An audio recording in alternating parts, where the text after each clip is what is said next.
Prepárate un mate, un té, un café. Ya llega Charla con Sentido, un espacio para escuchar a los protagonistas del mercado. Auspician este bloque. IEB, Invertir en Bolsa, empresa líder en el mercado financiero, con más de 10 años de experiencia brindando soluciones de inversión y financiamiento para individuos y empresas. Consulte el sitio web ingresando en www.ieb.com.ar. Agente de liquidación y compensación y agente de negociación integral registrado en CNB bajo el número 246. Desde el litoral y con presencia en todo el territorio nacional, Net Finance es la red comercial del mercado de capitales que mejor acompaña el crecimiento de tus inversiones personales, el financiamiento PYME y la optimización de los flujos de caja de las empresas. Seguinos en www.netfinance.com.ar o en Instagram como netfinance_ para más información. Agente productor del mercado de capitales registrado en CNB bajo el número 1158.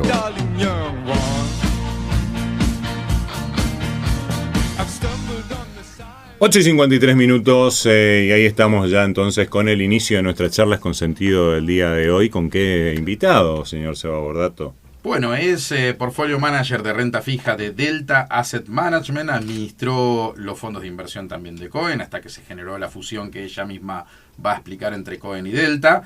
Pasó varios años por la industria de seguros como portfolio manager. No hay muchos que hayan hecho estos cambios a pesar de ser industrias muy similares. Tiene un máster en finanzas en el SEMA, nos acompaña hoy en Charlas con Sentido, la saludamos, una gran persona, la quiero mucho, Lili Barakat con nosotros. ¿Cómo andás, Lili? Buen día. Hola, buen día, ¿cómo están? Bien, Un gusto en hablar con ustedes. Acá estamos con Aleminio, bueno, tratando de repasar un poco todo lo que viene sucediendo, lo que vas haciendo vos en tu rol. Han pasado varios portfolio manager, no solo de fondos, sino también de compañías de seguro. Pero contale un poquito al oyente para que se ubique qué es Delta, ¿sí? Y cómo fue esto de la fusión con Cohen para que pueda el que está del otro lado entender y que no te conoce quizás con quién estamos hablando y de qué se trata esto de Delta. Sí, Delta es una sociedad gerente que administra fondos comunes de inversión, tiene una amplia gama de distintos fondos, administra, ya perdí la cuenta, pero cerca de 30 fondos comunes de inversión con distintos perfiles de riesgo. Es una sociedad gerente independiente y que administra actualmente un patrimonio de casi 115 mil millones de pesos. Un poco te hablo de mi experiencia en fondos. Yo venía de como bien mencionaste, de seguros, que es una industria, digamos, similar, pero con otras regulaciones. Cuando pasé a la industria de fondos en Cohen, fue un cambio bastante grande porque en cuanto a la administración de portfolios, si bien estás regulado por CNB, tenés un panorama más amplio para operar con distintos activos. Por ejemplo, en las compañías de seguro no podés operar en ROFEX y en fondos. Claro. Entonces esto como que te abre un abanico de inversiones mucho más grande. Por eso el cambio fue, si bien fue muy positivo todo lo que hice en seguros, fue bastante enriquecedor cuando pasé a Cohen, perdón. En Cohen es una sociedad gerente más chica, que administraba más o menos 4.000 millones de pesos, y Cohen, sociedad anónima, tiene distintas unidades de negocio, ¿sí? Tiene la mesa y tiene los fondos. Bueno, por una cuestión estratégica se decidió Cohen quedar como AGBI, digamos como vendedor, por decirlo de alguna manera. No sé el público que te escucha, pero lo digo así para que se entienda. Y los fondos que eran de Cohen pasaron a ser administrados por Delta. Entonces, a la familia de fondos que ya tenía Delta se sumaron 4 fondos de Cohen que siguen con el nombre de Cohen. Bien.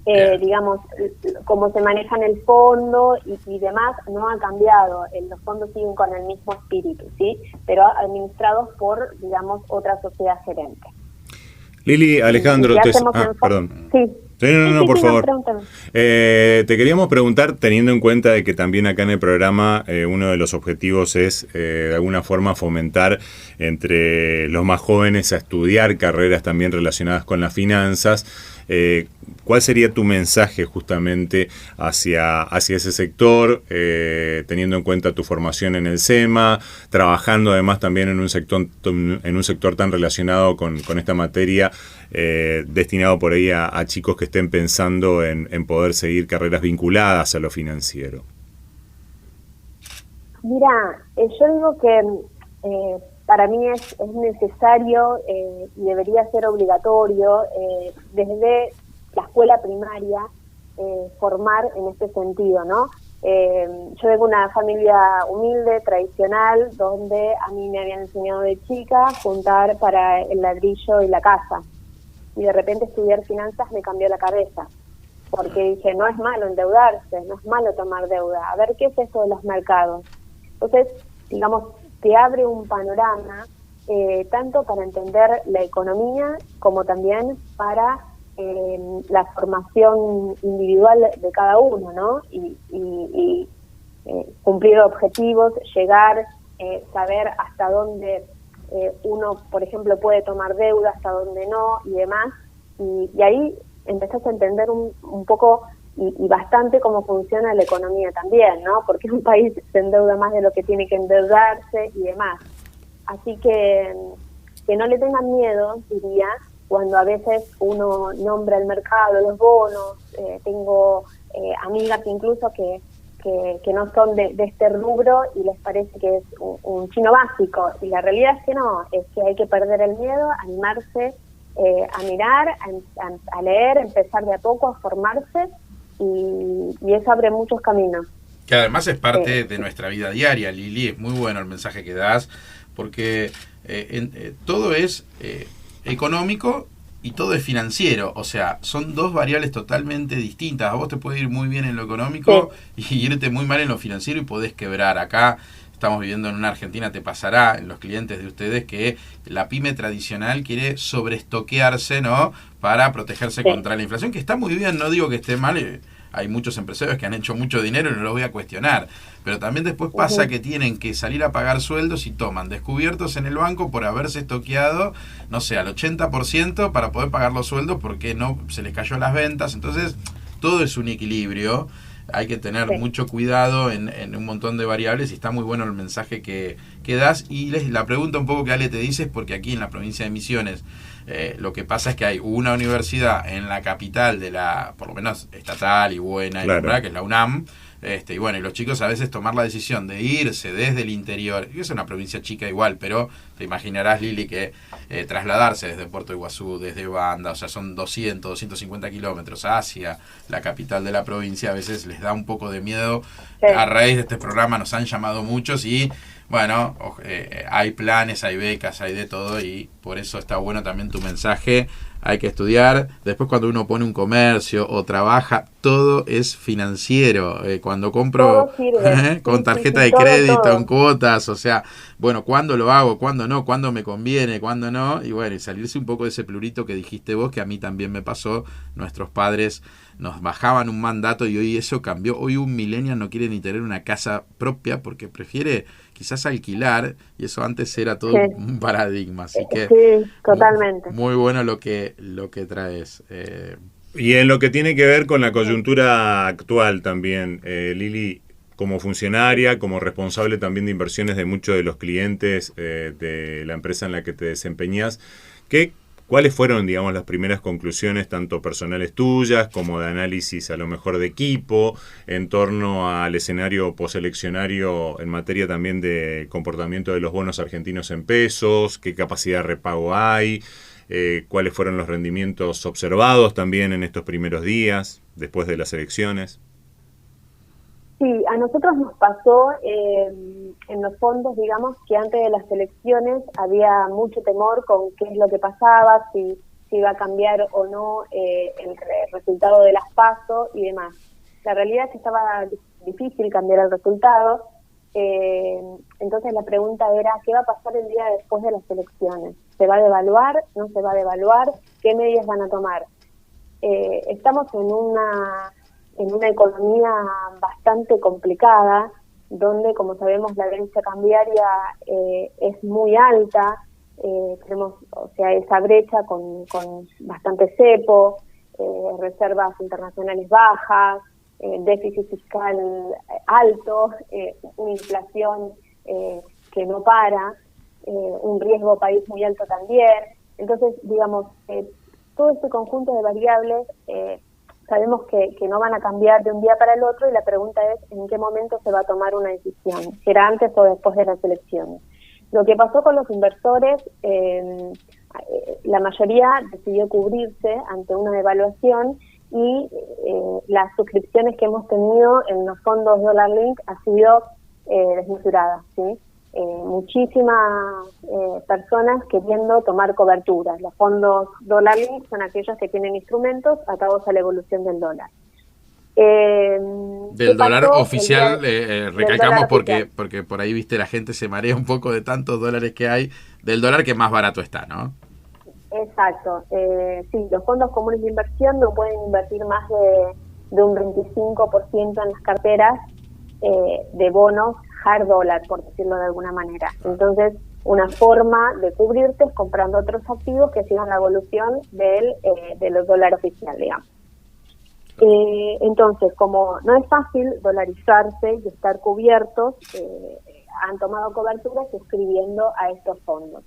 ¿Qué pasó después de las elecciones y con el dato de inflación ahí pegadito que sigue altísimo? Pasó que el resultado, digamos, no ha cambiado, la devaluación el día después no se produjo, y se han rescatado en proporciones menores a las suscripciones que teníamos, pero han rescatado por ese exceso de coberturas que tomaron algunos, ¿sí? Entonces, lo que vimos en estos días fue que todos los bonos vinculados al dólar han bajado un poco su precio, y aquellos bonos atados a la inflación, la verdad que vienen esta semana con una compresión de spread bastante importante, y en la industria son lo más demandado.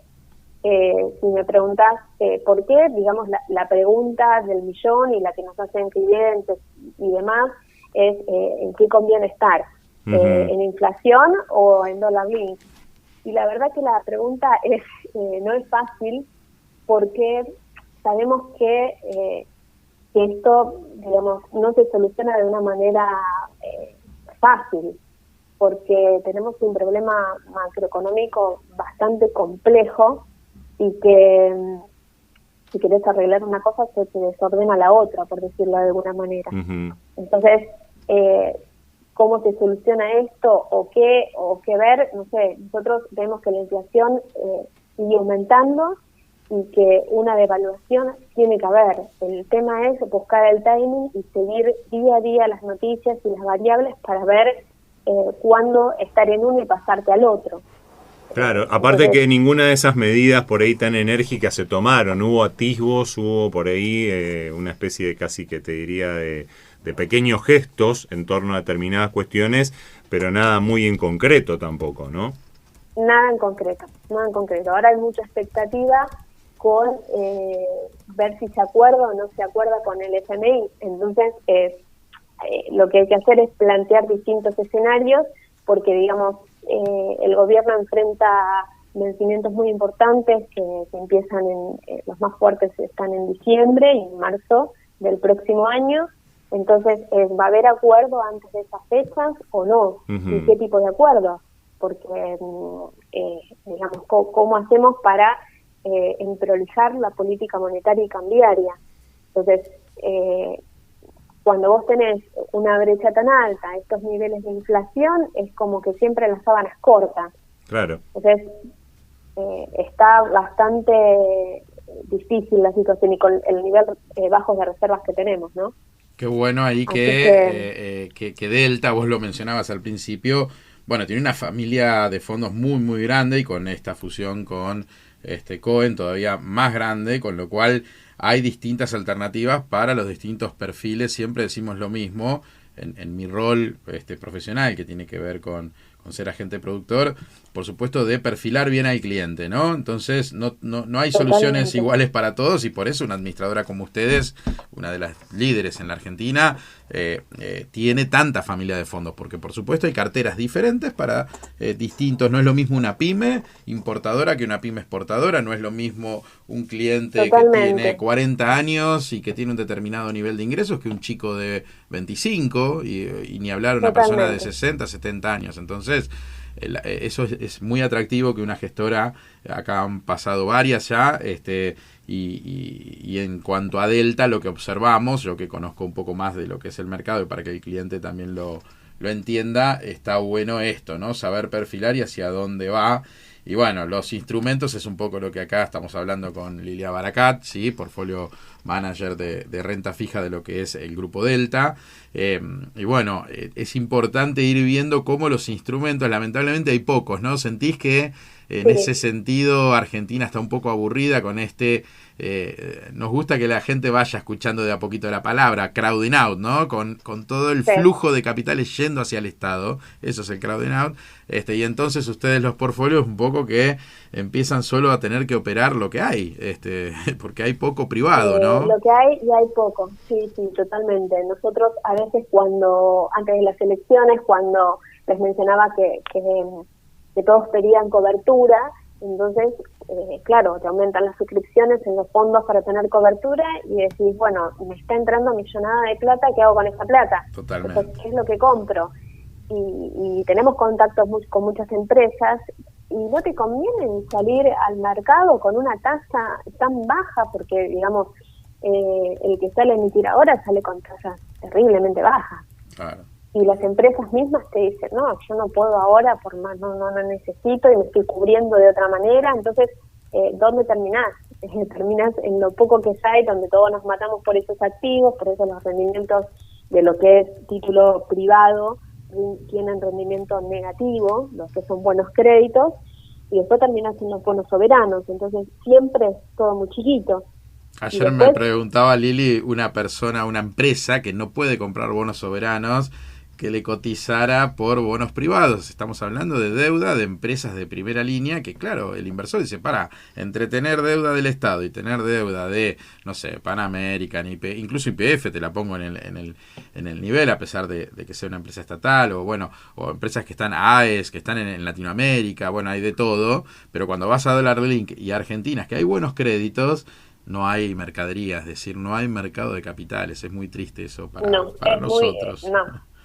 Totalmente. Y si comparás lo que venían rindiendo los bonos privados, los buenos créditos, a tasas tremendamente negativos, decís, pero ¿compro un riesgo privado a esta tasa? Cuando ves que los bonos, no sé, los globales tienen unas paridades que ya está descontado el precio, ¿está bien? O sea, no sé, yo veo un global 35 con una paridad del 32% y digo, bueno, compro.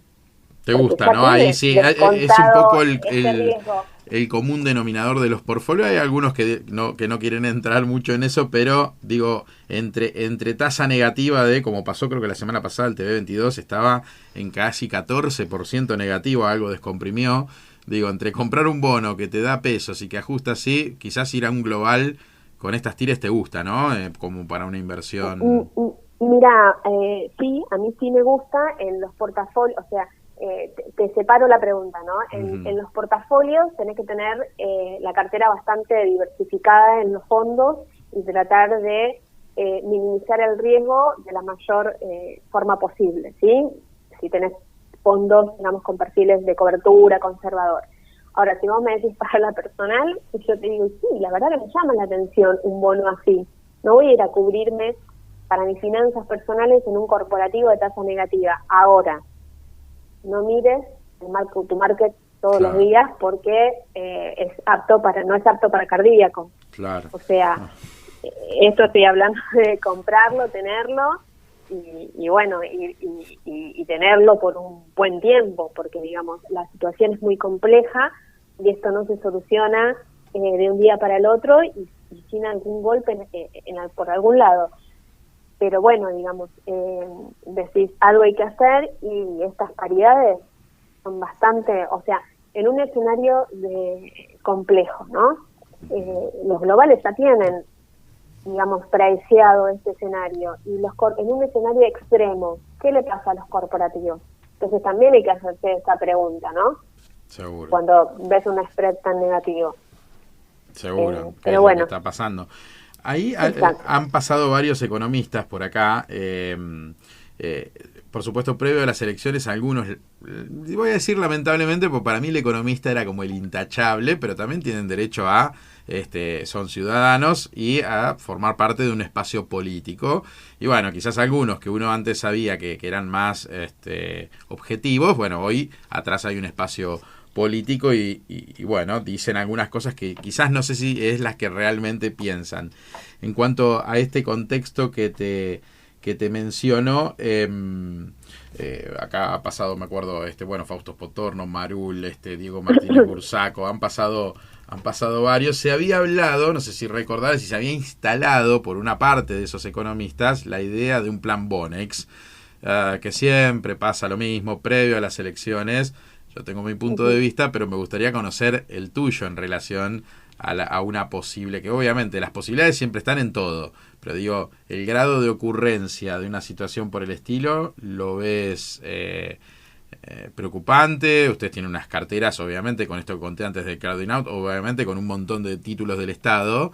¿Les preocupa? ¿Lo están observando? ¿O fue un poco pre-campaña y ahora se empieza a diluir como en general suele pasar en los años electorales? Sí, pre-campaña digamos, se nombró mucho. Nosotros hicimos simulaciones y escenarios teniendo en cuenta, no es un escenario que estamos viendo, digamos, en este momento, digamos, un tipo de cambio desdoblado, no sé, implica bastantes cosas, ¿no? Es un tipo de cambio distinto para exportadores, importadores, que es financiero, que no es financiero, es bastante subjetivo, digamos, no lo veo, y es opinión personal, ¿no? Como algo que vaya a ocurrir ahora. Pero sí, en las carteras siempre estamos considerando esto porque, digamos, un acontecimiento como ese te pega bastante duro Sí, en claro. los activos. Entonces, no podemos no dejar de evaluar cualquier rumor que suceda. Esta semana no se estuvo escuchando tanto como previo a las elecciones. Esta semana, digamos, donde se está poniendo el foco es en el mercado de ROFEX, en el Open Interest, a ver qué está pasando, a ver cómo llega el central, a ver cuándo interviene, cuándo no. Hasta el viernes había subido, digamos, lo que son los valores de ROFEX en el mercado. Esta semana bajó fuerte, entonces entender un poquito qué está pasando por ese lado, ¿no? Pero nosotros siempre estamos evaluando porque si no es fácil manejar las carteras en estos momentos de tanta incertidumbre, donde todas las variables están como bastante descontroladas y no sabes por dónde va a venir el ajuste que de alguna manera tiene que llegar por algún lado, ¿no? Seguro, sí. De hecho, venimos 2019, bueno, de un reperfilamiento por parte de la deuda, sí. Pero bueno, no es lo mismo que un plan Bonex. Plan Bonex incluyó no todos los plazos fijos, digamos, los depósitos de la gente se transformaron en un bono. Sí hay que decir que ayer había un rumor en Twitter, qué gran medio de comunicación, pero que a la vez genera algunos dolores de cabeza Twitter, ¿no? Ayer circulaba en Twitter, sí. Pasó a ser el Bloomberg, que antes podían tener unos pocos y ahora lo tenemos cualquiera, sí, alcance, sí. Gratis, pero bueno, a veces surge mucho fake y tampoco se puede saber bien de dónde viene, pero sí. Surgió, lo habrás leído, que alguna posibilidad de que el gobierno canjee las LELIQs, digamos, pero bueno, eso, los fondos de inversión, primero es importante decirlo, ¿tienen LELIQs? Sí, los fondos de inversión tienen LELIQ. La realidad es que cuando empezaron con esto, sabemos que apuntaban a los fondos de money market, que son aquellos donde son fondos que las empresas usan para parquear dinero, ¿no? Que necesiten para sueldos o para cualquier eventualidad en el corto plazo. Y son fondos que se rescatan en el día. ¿Los fondos pueden licitar LELIQ o es un instrumento pura y exclusivamente para los bancos? Las levites, las cortitas. Claro. Eso No, los fondos son letras muy cortitas, que pueden licitar y que las podés precancelar. Ok. Creí que solo los bancos podían tener LELIQs y que los fondos estaban un poco... Las LELIQs, sí, las LELITES, digo yo. ¿sí? Las LELITES son estos nuevos instrumentos. Quizás no te escuché yo la pregunta. Las LELITES son estos nuevos instrumentos de corto plazo, ¿sí? Que salieron en fines de octubre, donde los fondos pueden invertir, no pueden invertir empresas ni individuos, solo fondos, claro. Y que son letras cortitas con un plazo menor a 30 días, donde los fondos pueden invertir y pueden precancelar hasta el 40% de esas Pero entiendo que eso no es lo que circulaba en Twitter ayer. Ayer se hablaba de las LELIQ. Las LELIQ, que son solamente instrumentos para bancos. Bien, con lo cual ahí dejamos tranquila también un poco a la audiencia, a los que suscriben fondos, sean de donde sean, bancarios, acá, bueno, obviamente el Banco Macro tiene mucha presencia, no tienen LELIQ, que es lo que ayer un poco se mencionaba, que podría haber algún tipo de reemplazo, digamos, a algo más largo sería, pero para lo que pasa es que es como que lo que uno se dice es cómo va a parar esa bola de nieve que tienen, ¿no? Que siguen emitiendo, que siguen pagando intereses, donde los bancos siguen teniendo un porcentaje bastante alto, aunque los bancos estuvieron achicando balances previo a las elecciones, todos los bancos estuvieron achicando balances, claro. Entonces decís, ¿cómo termina eso? Pero bueno, para mí termina... Ya te digo, para mí la clave es si hay arreglo o no arreglo con el FMI y cuál es ese arreglo, ¿no? Que tiene que ser un plan realmente creíble.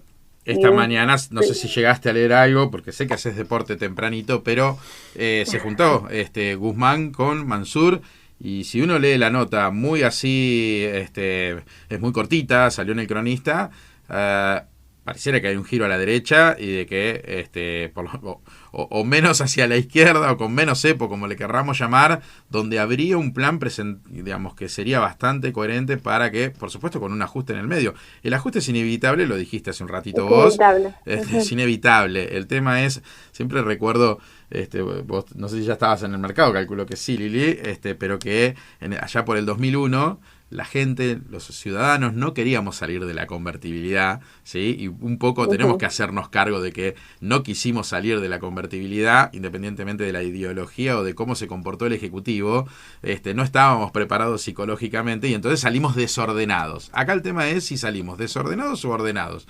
Si salimos ordenados, siempre ese ajuste va a ser un poco más maquillado, no sé si coincidís en eso, que ya lo vimos en el 2001, cuando es desordenado, bueno, no sabés dónde terminás, y a la Argentina le pasó varias veces, no solamente en el 2001 o 2002.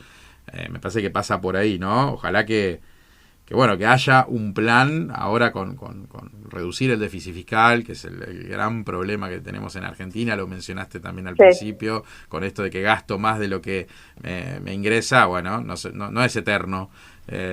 Así que ojalá que esta noticia que pudimos ver esta mañana acomode un poco las variables, ordene y genere mejores expectativas, porque la inflación no para de cerrar. Dentro del portfolio que maneja Delta, y con eso vamos cerrando, Lili, ¿te gusta más los fondos? ¿Ustedes tienen un fondo que sea netamente inflación? ¿Que siga a ser? Sí. ¿Cómo se llama ese fondo? Gestión 8.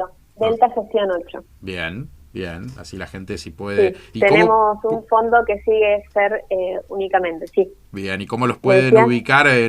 Ponen en Google, ponen Delta Asset Management y les va a salir ahí. ¿Cómo poder? Les va a salir todos nuestros fondos, que tenemos los fondos SER, también tenemos fondos de cobertura, los Dollar Link, tenemos distintos fondos de cobertura para distintos perfiles de riesgo, aquel que es más conservador está el fondo moneda, aquel que no es tan conservador, quizás está el patrimonio 1, gestión 9, entonces, digamos, buscando cobertura se hacen distintas estrategias, Pero sí, ponen en la página web Delta Asset Management y ahí aparece toda la familia de nuestros fondos. Bien, bien. Y tienen un montón de agentes colocadores, porque uno es Art Hay un Partners, montón. ¿no? Que es, Sí, digamos, sí. del grupo y que es El que ex es del Raymond grupo. James, vamos a decirlo. Exacto. Es decir, una empresa internacional que ha decidido venir durante un tiempo en la Argentina, después se fue, porque Argentina es así, pero siempre con muy buena relación con lo que hoy es Art Partners, así que Art Partners tiene...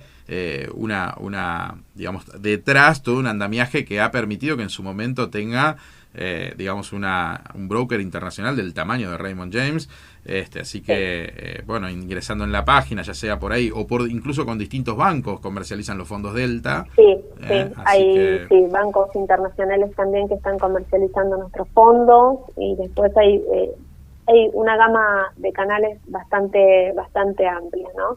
Bien. O sea, bancos, Raymond, lo que es Repartner, y después, bueno, Cohen, que es uno de los colocadores también ahora principales. Claro, con la sí, fusión, pueden ingresar, exacto, la quedó LIC como Cohen admin. coloca los fondos de ustedes también. Exacto. Bien, bien. Bueno, fue la clase 1, ¿te acordás, Ale? Acá en sentido económico, cuando hablamos de los fondos de inversión, es un gran instrumento, los fondos de inversión, para que el inversor comience a dar sus primeros pasos y, por supuesto, por lo que es la coyuntura argentina, ya directamente empresas de muy grandes que invierten en fondos de inversión, así que, bueno, estamos oyendo a una de las que forma parte de ese comité de inversiones y en qué invertir, es Lilia Barakat, así que nada, te agradecemos mucho este paso por acá, Lili, un abrazo grande a todo el equipo de Delta, bueno, Gabriel Ruiz, que tantos años, el fundador, uno de los accionistas, a mi gran amigo, a Marcelo Sanfelipe, el gerente comercial, con quien he trabajado allá por el año 2000 en ABN AMRO, así que un cariño grande para todo el equipo y gracias por haber pasado por acá y esperamos tenerte pronto de nuevo. Cuando quieran. La verdad que muchas gracias por el espacio y muy bueno el programa y está bueno que se vayan escuchando diferentes voces y se vaya haciendo, digamos, una escuela para aquellos donde ven esto como algo tan lejano, repito, que no le tengan miedo y que se acerquen, que es apasionante. Es mentira que es todo timba, ¿no, Lili? Si habrás estudiado para poder estar ocupando el lugar que ocupás para que alguien diga esto es todo timba. Los querés matar cuando te y si habrás estudiado noches y noches y decís, ¿cómo vas a decir que timba? Hace 5 años que estoy estudiando. Bueno, pasa, Argentina es muy particular. Estoy mirando todas las variables, me vuelvo timba, no. Hay que sentarlo un ratito a ese político que conocemos, le venimos pegando duro, sin nombrarlo, la gente sola saca sus conclusiones, así que Lili, muchas gracias, un cariño grande. Bueno, gracias, un saludo para los dos. Besos. Adiós.